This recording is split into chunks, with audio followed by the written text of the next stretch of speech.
Assalamu alaikum hormatly adamlar. Garaşdyrys. Baqy tarap yurdumyzda täzelikler we habarlary tanıştyrýan Watan habarlar gepleşmede başlaýar.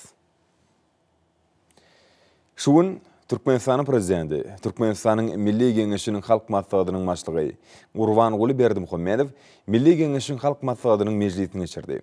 Mejlis öňde goýulan ileri tutulýan wezipleri başlanyp, onu degişli guramaçylyk meselelerini bir näçe naraly. Häzirki döwürde ýurdumyzyň ähli künjeklerini durumjy ykdysat taýdan ödüşüň ähli urlaryny özüne jemleýän giň göçerli işler alınıp barlýar. Arkadagy prezidentimizin paratatly ýol başlygyna durumşa geçirilýän özgertmeleriň düýp maksady halkymyzyň bagtyarlygyny artdyrmakdan, ýurdumyzyň awadançylygyny berkitmekden ibaret bolup durýar. Ýeri bilen hormatly prezidentimiz Türkmenistanyň halk maslahatynyň diwanyna geldi.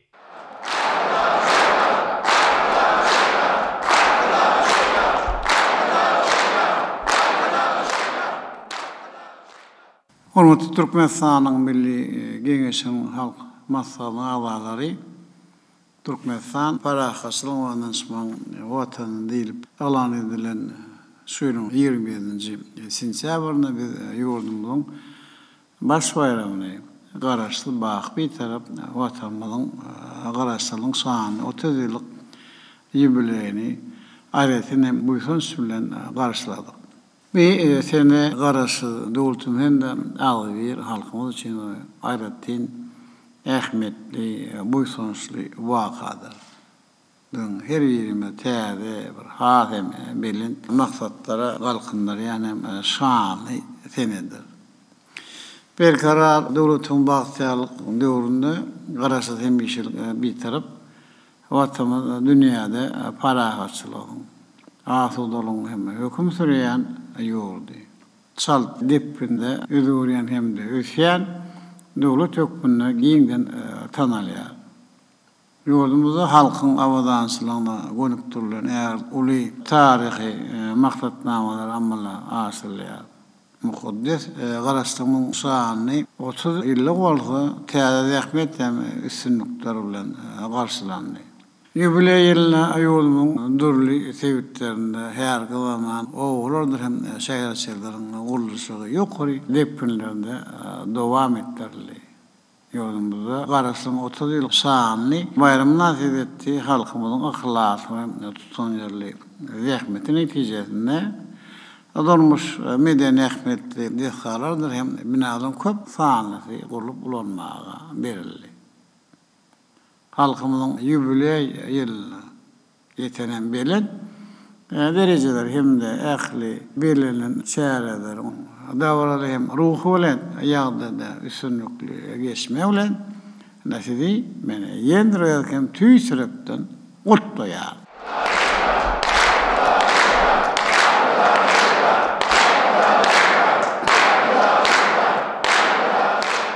Hormatly halk maslahatynyň awalary. Men ýurdumyzda belirlen toýam dawralarymyň uly ruh bilen typ bilen geçen ýyllaryna siziň hem duşmak hem de gurumçylyk soraglaryny seyretmek hem şoň bilen bagly halk maslahatynyň mejlisini geçirmek üçin geldim. Ma'lum bolşaly 2020-nji ýylyň 28-nji martynda garaşly baqy bir tarap hem watanymyň durmuşyny ören möhüm ähmetli waka Türkmenistanyň Milli Geňeşiniň halk maslahatynyň hem awalarynyň saýlawlary geçirildi. Türkmenistanyň Milli Geňeşiniň halk maslahatynyň awalarynyň hem saýlawlary odalkylardan bütünlüği topawutdy. Bunu däl saýlawlar hem görnüşinde ilkinji demokratiýa hem kanunlara laýyklykda ýokary derejede açyşanlyk we aýanlyk ýagdaýynda geçirildi. Türkmenistanyň Milli Geňeşiniň halk maslahatynyň awalarynyň saýlawlary jemgyýetiň hem döwletiň durmuşyny mundan beýle demokratiýalaşdyrmak ýolunda möhüm tapyr boldy. Bir karar döwletiň hem bagtýarlyk döwründe giň meşhurly özgertmeler eýamyň maksatlaryny we wezipelerini anamlamala asyra Türkmen halkynyň hem taryhyna bir uly hem waka ýoruldy. Bir saýlawlar ören wajib siyasi ähmeti eýindir. Sebebi saýlawlar ýurdumyň garaşlygyň 30 yılının belirlenen yılına Türkmenistan falakaçılığın orandan çıkan vatan ilk olan edilen illa eğer hem tarih hikmetli şehirlerin hem geçirilen dövrü hem gavat geldi. Söyleyeyim bir sağlı olan 2020 yılda ütkütmeler hem koşmaçılar girilen Türkmenistan esası kanuna layıklıkta ilkinciyedeki geçirilen belirlemek gerek. Ne ekleğiniz bilirsiniz yani Türkmenistan'ın halk masadan geçen yılın sentyabr ayında geçirilen mecliste bir tarih hikmetli çözütleri kabul ettik. Bir maslahatı, karışık bakı bir tarafından devletimin konstitusyonuna, Türkmenistan konstitusyon topor tarafından işlenip dayanılan hem de esası kanunu girmeye teklif edilen ütkütmeler hem koşmaçılar makullanıldı. Benim konstitusyon kanunu taslanması Türkmenistan'ın meclisin maslahatında buradan kabul edildi.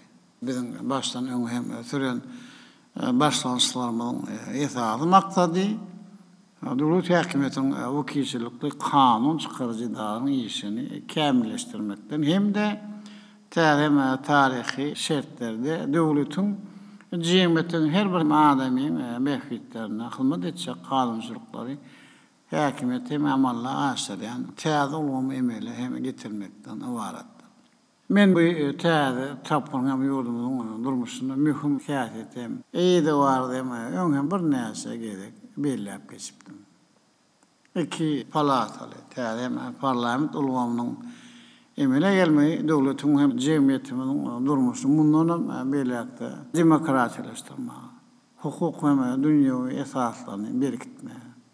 Häkimet bilen hem halkyň agdy ýer jiw hem hereket etmegine her bir adamın hem yurdumuzun sevdiklerinin bekletlerini doğal hem derecede hizmet edecek.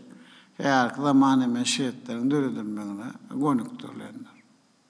Umutlu adamlar.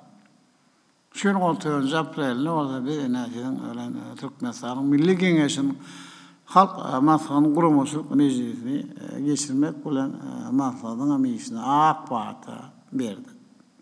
Türkmenistan'ın Milli Kengeşi'nin halk maslahatının hem komitetlerini düzdük. Onların yol ve düzümünü sayıladık. Bu işleri biz Türkmenistan'ın konstitusyonuna hem de esası kanununa layıklıkta kabul edilen Türkmenistan'ın Milli Kengeşi hakkındaki kanununa layıklıkta geçirdik. Şundan bağlıkta Türkmenistan'ın Milli Kengeşi'nin halk maslahatı öz işini hem yurdumuzda hareket eden kanunçuluğuna hem layıklıkta doğru yola koyuldu. Milli Kengeşi'nin halk maslahatının işi yurdumuzun hukuk bünyadını hem hilteden yukarı hem derece götürmek hem ilkinci nöbette devlet adam içindir diyen şıgarımı layıklıkta durmuş hem uğruna gönüktürülen kanunlar hem işe tayarlamak yani sorulara gönüktürülen. Milli Kengeşi'nin halk maslahatının ağlarları hem meclisin deputatları ile ağzıylıkta ve Cevuz hem katnaşıkta hem vakalı içinde olup öňe hem süreyen mühim soruların öýüdüm wagtynda setlenmek, kanun çıkarıcılık işini hem ýygyrly kämilleşdirmek bilen baglanşyklan işler durmuşa geçirilýär. Hormatly Türkmenistan Milli Kengeşi'nin halk maslahatynyň agzalary. Ma'lum bolýar halk maslahatynyň adam hukuklaryny, azatlyklaryny goruň bardak hamjanyň başçy Tagarow Adalet Ministri vazifesine belirlenildi. Hem şununla bağlıkta bilen komisyonun teyze başlandı. Saylamak hem zerur oldu yani. Sonuçta bizim hem şunluk meclisimizin gün tertibine kurulmaşlık sorularını seyretmek teklif edilir. Hey başka teklif var mı? Yok. Onun gün tertibi tasdiklanıyor. Eğer o da halk maslahatının adam hukuklarını, azatlıklarını korumak barada komisyonun başlığın vazifesine saylamak baradaki mesele seyredilir. Ne hem şu mesele boyunca kimde neyli teklif var. Geçinde aydı verim. Assalamu alaikum. Cumhur hormatlanan arkada prezidentimiz. Men Türkmenistan Milli Kengeşi'nin halk maslahatynyň agzasy Serdar Gaýypow. Çuңgur hormatlanan prezidentimiz, biz halk maslahatynyň agzalary bilen maslahatlaşyp, Türkmenistan Milli Geňeşiniň halk maslahatynyň adam hukuklaryny we azatlyklaryny goramak barada komitetiniň başlygy wezipesine, Türkmenistan Milli Geňeşiniň halk maslahatynyň adam hukuklaryny we azatlyklaryny goramak barada komitetiniň başlygynyň ornwasary wezipesinde işleýän Dünya Gözel Gulmanowany teklip edýäris. Dünya Gözel Gulmanowa näher boýunça hukukçy bolup, siziň edýän aladalaryňyza, berýän kömek golduglaryňyza esaslanyp, döwlet guruluşy ugrundaky we hukuk tertibini puwtalandyrmak, adam hukuklaryny we azatlyklaryny goramak bilen baglanşykly kanunçylygy kämilleşdirmek işine işden gatnaşýar. Berkarar döwletimiziň bagtyarlyk döwründe ýurdumyzyň ilatynyň ýaşaş durmuş şertlerini hasta gowlandyrmak, bu urda kanunçylygy kämilleşdirmekde döwrewap işleri alyp barýar. Hormatly arkada prezidentimiz Dünya Gözel Gulmanowa Türkmenistanyň Milli Geňeşiniň halk maslahatynyň adam hukuklaryny we azatlyklaryny goramak barada komitetiniň başlygynyň ornwasary wezipesinde işlemek bilen, özüniň adam kärçiligi we guramaçylygy bilen siziň insanperwer siýasatyňyz netijesinde hatda kämilleşdirilen kanunlara hem öz munasyp goşundyny goşýar. Bu wezipeleri ýerine ýetirmekde hünär taýdan taýýarlykly. Agzadalyları nazarda tutup, bu wezipe Dünya Gözel Gulmanowany munasyp hasap edýäris. Gahryman arkadamyz, hormatly prezidentimiz, siziň janyňyz sag, ömrüňiz uzak, alyp barýan ýyl ýurt bähwitli, bütün adamzat ähmetli işleriňiz elmydama rowaşlyklary wesiňiz. Gahryman arkadamyz. Başka teklif barmy? Yok. Türkmenistan Milli Geňeşiniň halk maslahatyny adam hukuklaryny we azatlyklaryny goramak barada komitetiň başlygy wezipesine Dünya Gözel Gulmanowa teklip edilýär. Ondan bir hem meselelerini sesi goýýar. Türkmenistan Milli Geňeşiniň halk maslahatyny adam hukuklaryny we azatlyklaryny goramak barada komitetiň başlygy ornwasary Gulmanowany halk maslahatynyň adam hukuklaryny we azatlyklaryny goramak barada komitetiň başlygy wezipesine saýlamaga razy bolan halk maslahatynyň agzalaryny ses bermegini haýyş edýär. Garşy barmy? Taklama barmy? Yok. Onda Türkmenistanyň Milli Geňeşiniň halk maslahatyny adam hukuklaryny we azatlyklaryny goramak barada komitetiň başlygy wezipesine Gulmanowa saýlanýar. Şondan bagty ony Türkmenistanyň Milli Geňeşiniň halk maslahatyny adam hukuklaryny we azatlyklaryny goramak baradaky komitetiň başlygy ornwasary wezipesinden boşaltmaly. Çuңgur hormatlanan belent mertebeli arkada prezidentimiz, siz maňa şu gün ýene bir uly jogapkarlyk wezipeni ynanýarsyňyz. Gahryman arkadamyz, geljekde hem komitetiň agzabir agzalary bolup, siziň alyp barýan döwlet siýasatyňyzy, içeri we daşar siýasatyňyzy durmuşa geçirmekde, siziň bize berýän tapşyryklaryňyzy ýerine ýetirmekde, milli kanunçylygymyzy maksadyny we manysyny ilaty arasynda giňden wagt etmekde, netijeli işler alyp barjakdygyňyzy sizden andyrmaga ruhsat edin. Gahryman arkadamyz, mertebesi belent gahryman arkadamyz. Siziň maňa yndanan jogapkarlyk wezipeňizde gujur gaýratymy, zehinimi gaýgyrman, ýejem günni edip, halal, ak yürekden zähmet çekjekdigimi ynandyrmaga ruhsat edin. Hormatly prezidentimiz, siziň janyňyz sag, belent başyňyz aman, ýyl ýurt bähwetli, umumy adam zat ähmiýetli, alyp barýan işleriňiz elmydama rowaşlyklary, üstünlikleri beslensin. Gahryman arkadamyz. Hormatly adam, halk maslahatyny adam hukuklaryny we azatlyklaryny goramak baradaky komitetiň başlygy ornwasary wezipesine saýlamak baradaky mesele hem seredeli. Şu mesele önce kimde näli teklip bar? Mümkin hormatly arkadaşlar. Geçäňde aýdýarym. Men Türkmenistan Milli Geňeşiniň halk maslahatynyň agdaty Muhammed Nazar Geldiýew. Şuňur hormatlanan prezidentimiz. Biz halk maslahatynyň agdalary bilen maslahatlaşyp, Türkmenistan Milli Geňeşiniň halk maslahatynyň adam hukuklaryny we azatlyklaryny goramak barada komitetiň başlygynyň ornwasary wezipesine halk maslahatynyň agdaty Seydi Jumaýew teklip edýär. Ol hukukçy hökmünde milli kanunçylygy kämilleşdirmekde, täze hukuk gadalaryny düşündirmekde, siziň alyp barýan döwlet siýasatyňyzy wagt etmekde işden gatnaşýar. Ol özüniň hünär taýýarlygy ýokarlandyrmak üçin bilmini we tejribesini ýygyderli kämilleşdirýär. Siziň anamyňda ödeme üçin tutan ýerli we ak ýürekden zähmet çekjekdigini anam bildirýär. Şonuň üçin Seydi Jumaýew şu wezipä münasip diýip hatap edýär, hormatly prezidentimiz. Başka teklif var mı? Yok. Adam hukuklarını, azatlıklarını korumak barda komiserden başın olmazlar o diplerine halk masalının ağzası Seydi Jumaýew teklif ediliyor. Bir meselelerini sese koyuyor. Halk masalının ağzası Jumaýew halk masalının adam hukuklarını ve azatlıklarını korumak bardaki komiserden başın olmazlar o diplerine saylamağa razı olan halk masalının ağzalarını seseme vermekini haýyş ediyor. Karşı var mı? Yok. Saklanan var mı? Yok. Onda halk masalının ağzası Jumaýew hem bu wazipe saýlandy. Assalamu alaikum çoğun hormatlanan belent mertebeli prezidentimiz. Siz maňa şuň uly we jogapkärli wezipeni anandy. Edi watanymyzyň adam hukuklaryny, azatlyklaryny goramak bilen baglanyşly insanperwer siýasatyňyzy kanunçylyk daýdan üçin etmekde. Halkara hukuk kadrları etatyndan kanunçylyk binýadyny mundan meýlekde kämilleşdirmekde. Huzur gaýrat, rehilimi gaýyrma, giýjem gündi edip işlejekdimi? Sizi inandyrma, ruhsat bermeňizi uly hormat bilen taýş edýär. Hormatly arkada prezidentimiz, sizin janyňyz sag, ömrüňiz uzak bolsun. İl ýurt bähit alyp barýan işleriňizde elmedama rowaşlyk arzu edýär. Hormatly Türkmenistanyň Milli Geňeşiniň halk maslahatynyň agzalary.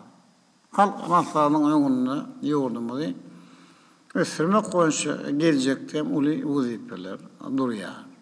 Halk maslahaty ýurdumyzyň mejlisi bilen bilelikdäki netijeli işleri dowam etdirip ýurdumyzyň kanunçylygyny kämilleşdirmek.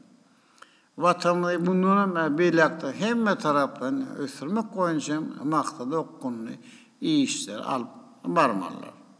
Munyň ýurdumyzyň syýasy ulgamly döwletleşdirmek milli iqtisadiyetimizi bundan beýlekde putunurmak goýunça nowatdaky hem netijeli çäreleri geçirmäge mümkinçilik berer. Bizden halk masalyň öňünde durýan wezipelerin şu 14 aprelde geçirilen meclis şeýle 25 sentýabrda geçirilen Türkmenistan halk maslahatyny anyk kesipdi. Türkmenistan Milli Geňeşiniň halk maslahatynyň agzalarynyň hem meclisiň deputatlaryň ählem tagallalary döwlet bilen hem jemgyýeti her hem şahsiýeti saatlaşykly ösürmek hem olaryň bähitlerini den hem bolmagyny üpçün etmegi, ýurdun hukuk ulgamyny berkitmek hem de kämilleşdirmek. Halkara gurumlar we dünýä döwletleriniň hyzmatlaryny ösürmek hem gözüňi tutýan kanun işlep taýýarlamaga gönükdirmeler. Hormatly halk maslahatynyň agzalary. Hem bellep geçirmeli ýurdumyň durmuş iqtisadyny mundan beýlekde ösürmek. Cemiyetimiz ýigdirli hem demokratiýalaşdyrmak goýunça kabul edilen maksatnamalaryň üstünlikli durmuşa geçirilmeli. Ýurdumyzyň sebitlerini durmuş iqtisadyny ösürmek. Elad üçin günnelik zerurluklarny hem isteklerini kanaatlandyrmak goýunça netijeli işleri alyp barmak esas hem wezipeleriň biri bolup durýar. Ýurdumyň sebitlerini geljekde ösürmek.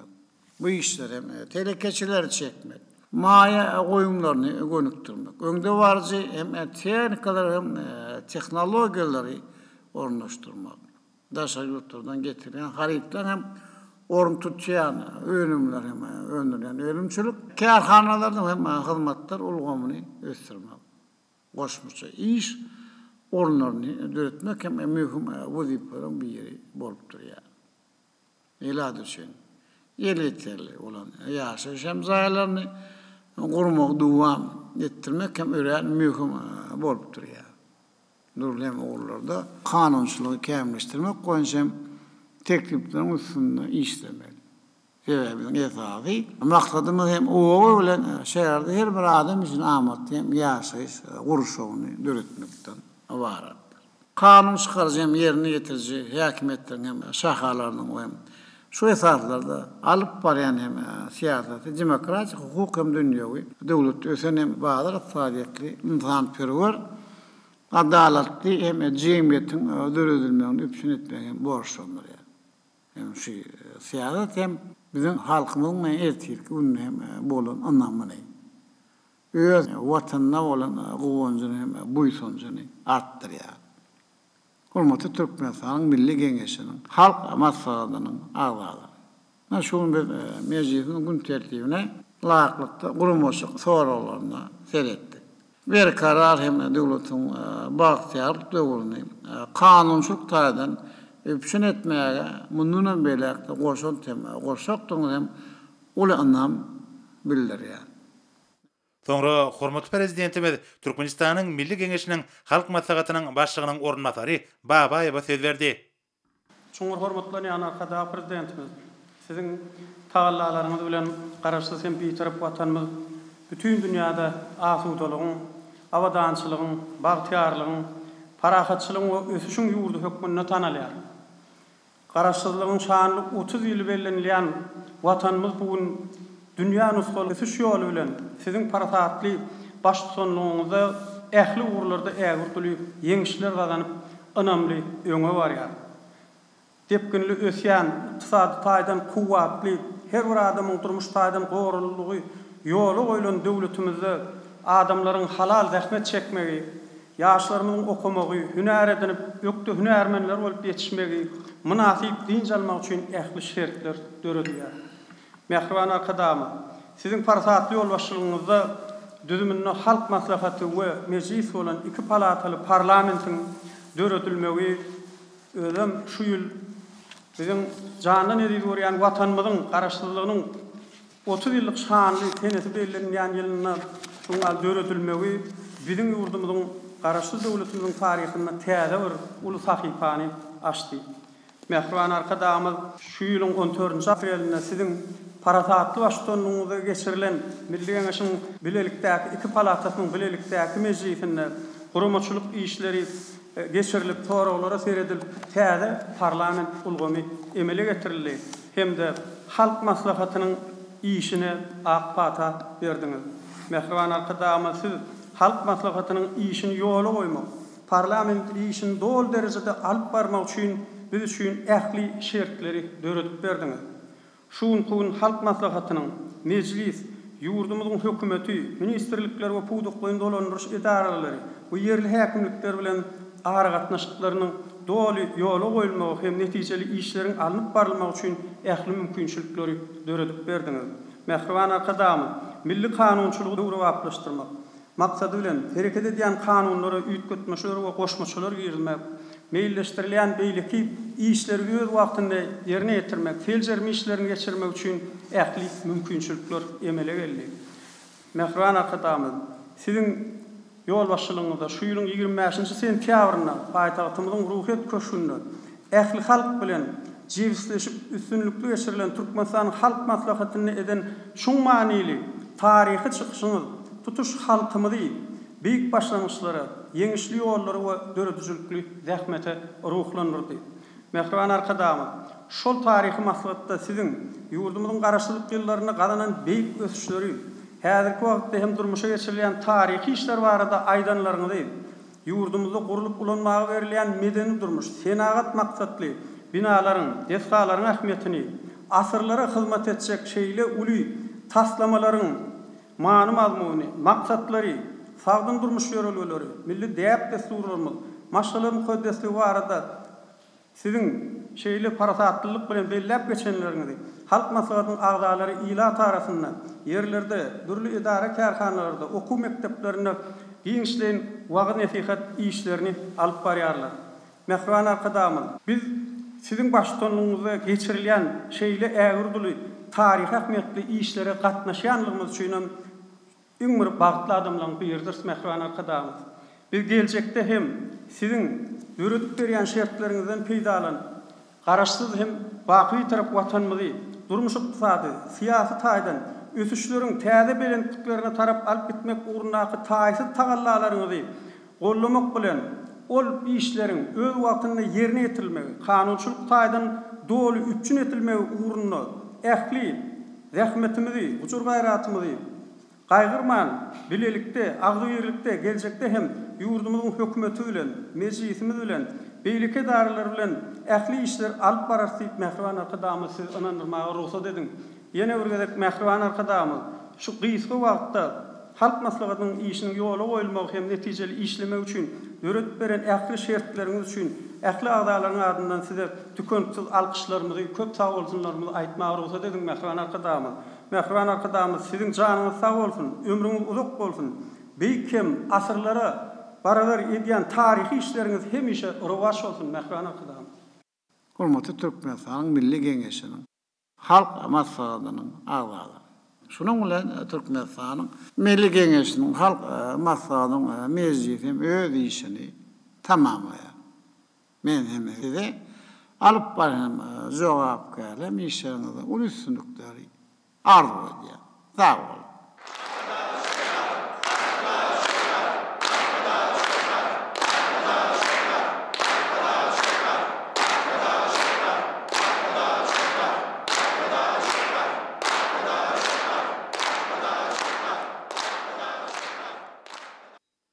Türkmenistanyň Milli Geňeşiniň halk maslahatynyň mejlisi tamamlanandan soňra hormatly prezidentimiz birden ugrady.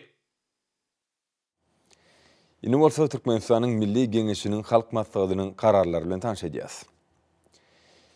Türkmenistanyň Milli Geňeşiniň halk maslahatynyň adam hukuklaryny we azatlyklaryny gorumak barada komitetining başlygy hakyny Türkmenistanyň Milli Geňeşiniň halk maslahaty karar edýär.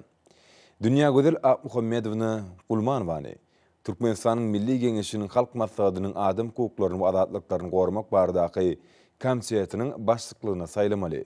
Türkmenistanyň prezidenti, Türkmenistanyň Milli Geňeşiniň halk maslahatynyň başlygy Gurbanguly Berdimuhammedow. Türkmenistanyň prezidenti, Milli Geňeşiniň halk maslahatynyň başlygy Gurbanguly Berdimuhammedow, Seydi Aşyrgelliewich Jumaýew, Türkmenistanyň Milli Geňeşiniň halk maslahatynyň adam hukuklaryny we azatlyklaryny gorumak baradaky komitetining başlygynyň ornmasarlygyna saýlamak hakyny Milli Geňeşiň halk maslahatynyň kararyna gol çekdi.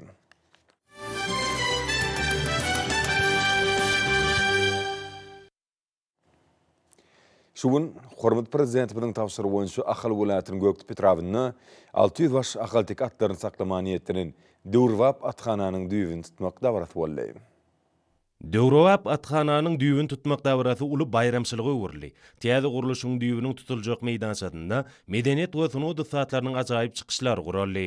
Artistler hormatly prezidentimiň başçylygynda parahatçylyk, awadançylyk we urwaşlyk ýoly bilen anamly öňe barýan aty watanymyzy, täze taryhy ýamyň ägird uly beýik işlerini hemde belent dörejilik ruhuny joşgyn bilen wasp etdiler.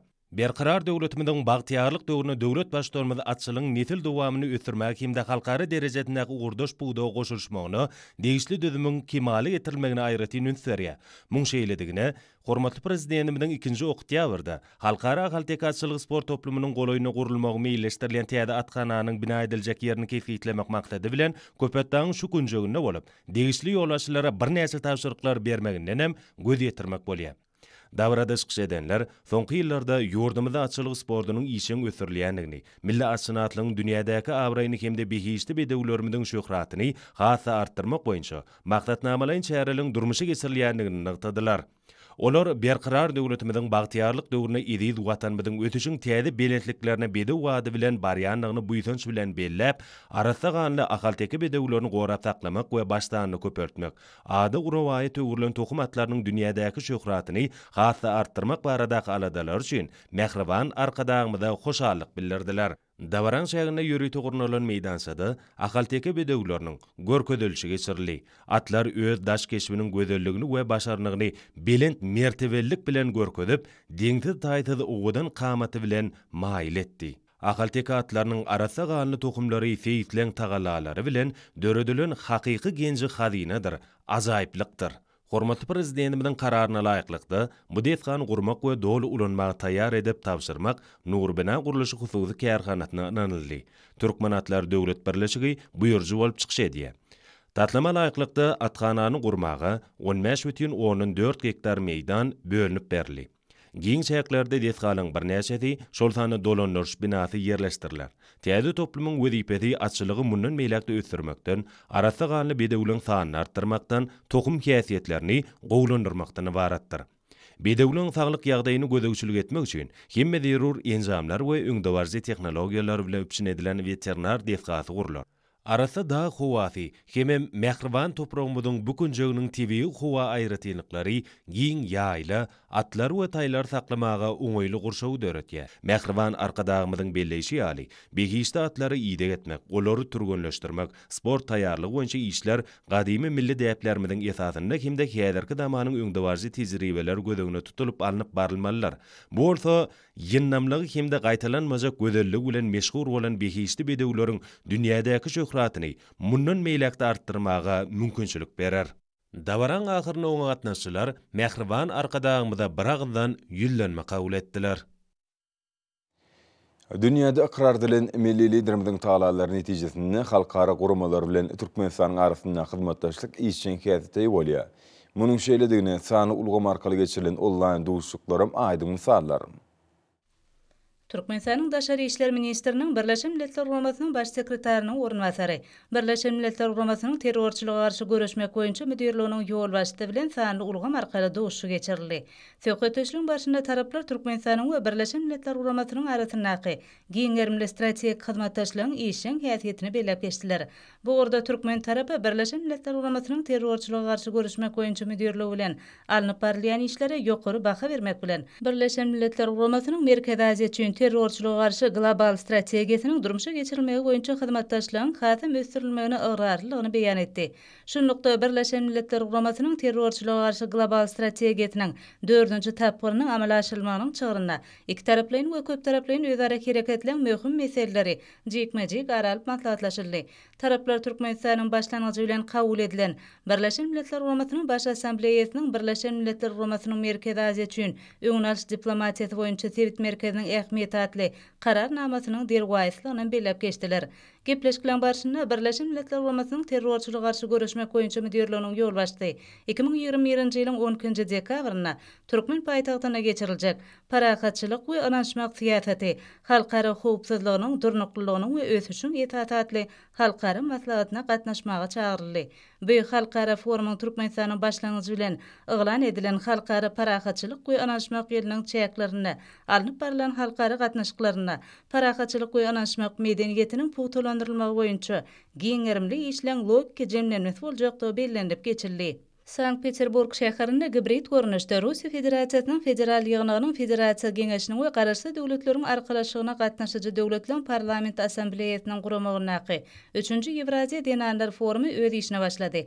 Zenan parlamentariýanyň ýerine ýetirjek häkimiýet idaralarının ýol başlarynyň, işewer Zenanlaryň, halkara guramalarynyň we alma jemgyýetçiligiň wekilleriniň gatnaşmaklaryna bu forum plenar mejlisi bilen öz işine başlady. Bu ýygyna Türkmenistanyň Milli Geňeşiniň mejlisiniň başlygynyň ýol başlygyna wekilet gatnaşdy. Türkmenistanyň Milli Geňeşiniň mejlisiniň başlygy öz çykyşynda hormatly prezidentimiziň Twitter'de we bütün dünýäde parakatçylyk we howpsuzlygy üçin etmek, şeýlekin Birleşen Milletler Guramasynyň agdaý ýurtlar tarapyndan dowly gollanýan gender deňligi, daşky şowgurama gulaw aragatnaşyk energiýa suw diplomatiýasy babatda alyp barýan oňyn başlangyçlary barada nagtady. Birleşen Milletler Guramasynyň baş assambleýasynyň 73-nji sessiýasynda ähli agdaý döwletler tarapyndan Türkmenistanyň öňe süren 2021-nji ýyl halkara parakatçylyk we anaşmak ýylatly kararnamanyň bir agzdan kabul edilmegi, arkada prezidentimizin nowbatdaky bu başlangyjynyň äwür türlü gyzyklanma döredýänliginiň subutnamasy 2021-nji ýylyň 20-nji aprelinde Birleşen Milletler Guramasynyň ykdysady we durmuş geňeşiniň nowbatdaky mejlisiniň dowamynda Türkmenistan 2022-2024-nji ýyllar döwrü üçin Birleşen Milletler Guramasynyň gender deňligi hemde zenarlaryň hukuklaryny we mümkinçiliklerini geňeltmek meseleleri boýunça düzüminiň ýerine ýetirjek geňeşiniň agdalygyna saýlanan barada aýdyldy. Şeýleki mejlisiň gün tertibinde zenarlaryň döwlet we jemgyýetçilik işlerine şoltanda gender deňligini, olan hukuklarynyň we bähwitleriniň goraglygyny üpçün etmek üçin özgertmeleri durmuşa geçirmege gatnaşmak bilen bagly mejlise gatnaşyjylaryň çykyşlary dinlenildi. Forum öz işini dowam edýär. UNESCO'nun Dünya Hakykaty maksatnamasy boýunça online okum maslahaty öz işine başlady. UNESCO'nun işleri barada Türkmenistanyň milli topar tarapyndan gurunalan hemde Türkmenistanyň Ilimler Akademiýasynyň binasyna geçirilen bu online okum maslahatyna Fransa, Fransadan, Avustraliyadan, İran İslam Respublikasından we biziň ýurdumyzdan wekiller gatnaşdylar. Online okuw maslahatynyň baş maksady Mahmud Pragynyň golýazmalary toplumyny UNESCO-nyň Dünýä Hakydasy halkara maksatnamasyna girmek baradaky Türkmenistanyň Ilimler Akademiýasynyň magdumladynaky Dil, Edebiýat we Milli Golýazmalar Institutu tarapyndan hödürlenen teklibi aral maslahatlaşmakdan ibaret boldy. Türkmenistan'ın dermanlyk ösümlükleri adlı kitabın 13-nji tomunyň neşir edilmegi milli liderimiziň tutuş halkymyza hemde dünýäniň ilim jemgyýetçiligine öz bolşy sowgady boldy. Kitap bilen tanıştyrış dawarlary ýokary ruh welentigi össenýär.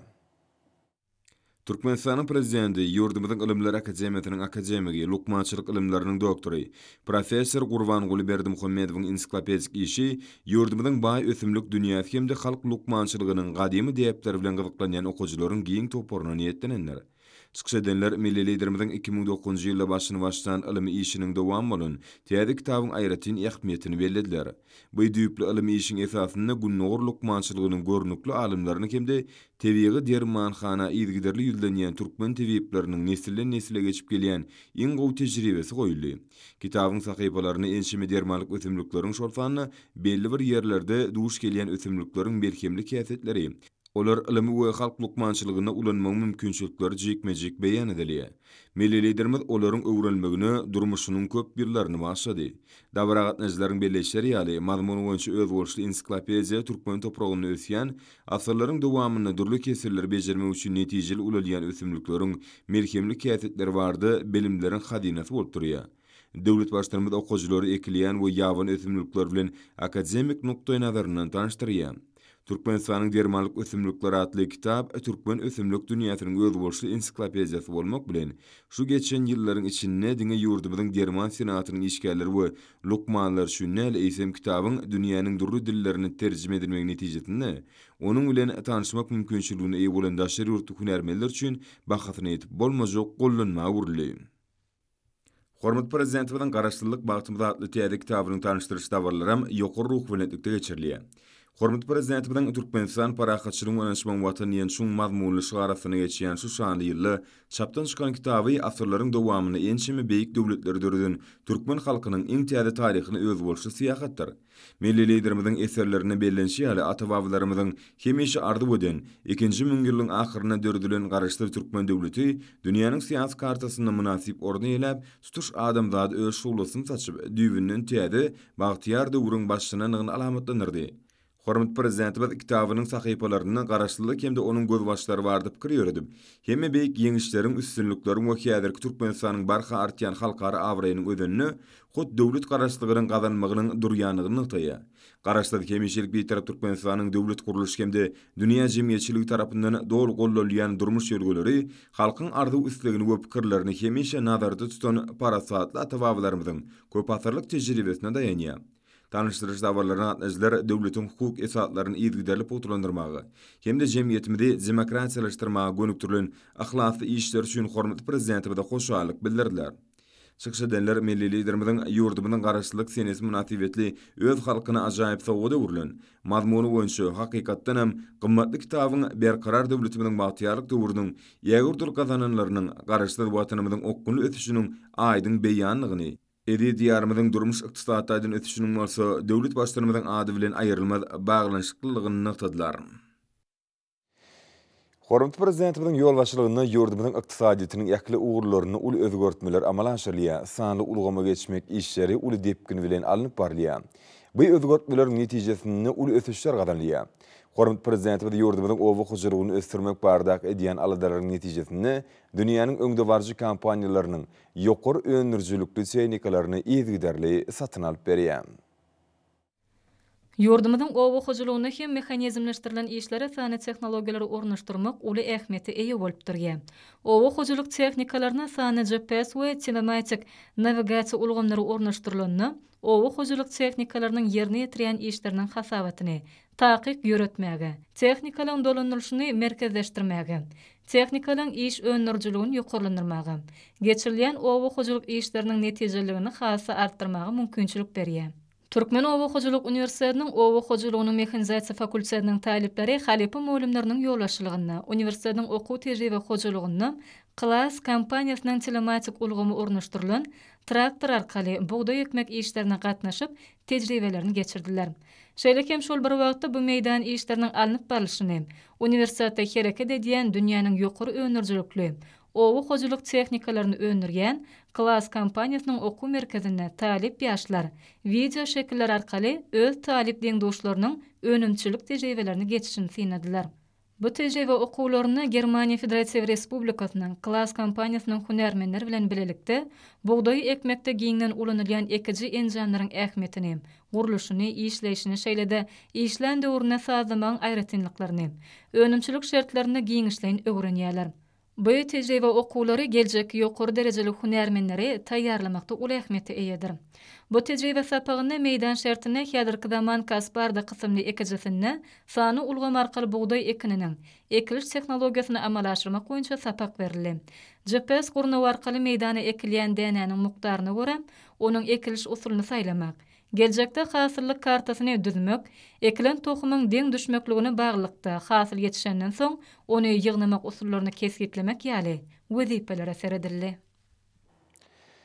Hormatly amlarym, bolsa ýurdumyň welaýatlaryny bu paýtagtymyz Aşgabatda 13-nji oktýabrda saat 20-den 14-nji oktýabrda saat 20-nji boljak hawa barady. Türkmenistanyň hawa maglumaty gurulugynyň berýän habar bilen tanyşalyň.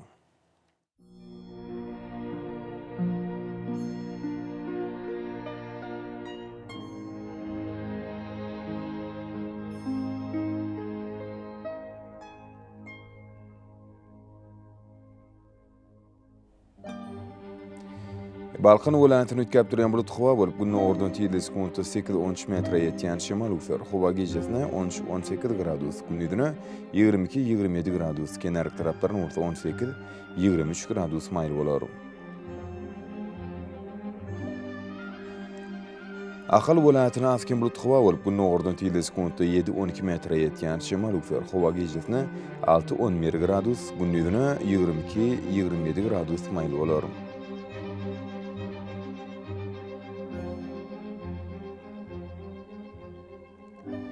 Mar welaýatyny asken bulut hawa bolup, edem radyp günüň ordan týyly sekunda 6-11 metre ýetýän şemal ufer. Hawa gejesine 3-8 gradus, gündüzüne 22-27 gradus maýl bolar.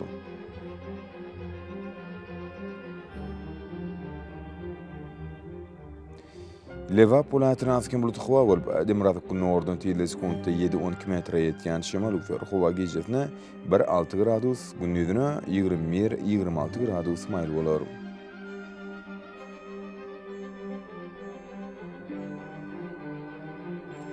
Daşawud welaýatyny asken bulut hawa bolup, günüň ordan týyly sekunda 7-12 metre ýetýän şemal ufer. Hawa gejesine 3-8 gradus, gündüzüne 18-23 gradus maýl bolar.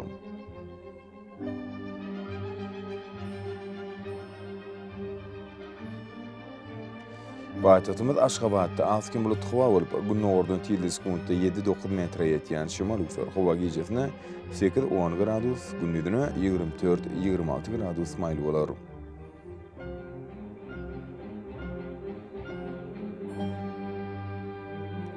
Ýurdumyz boýunça oktyabr aýynyň 14-nü magnit hadisasynyň durnukly ýagdaýda bolmany arşylýar.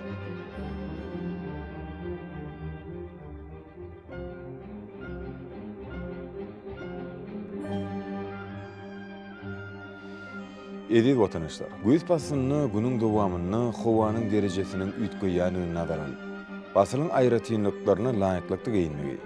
Şeldeki ýazyrky wagtda howada tozan bölejikleriniň kadydan 7 göterim artmagy bilen baglanşykly, howa şertleriniň adamyň bedenine ýetip biläjek oňaýsyz täsirleriniň öňüni almak maksady bilen agyz burun örtügini ulanmakly maslahat berýär. Mehriban ileşler, bulary berk berjäsden ýylyň islenik basynyny öz saglygyňyzy gorap bilersiňiz. Mehriban adamlar, şunun bilen watan habarlar gepleşimdi jemleýäs. Berkarar döwletimiziň batýarlyk döwrüne ata watanymyz Türkmenistan ýakly wagtlarda tüşeretdenýär. Ählet şoň özünni bolsa halkyň bähbidi we çünki biziň ýurdumyzda döwlet adam düşünür. Hoş taban ýerleşler.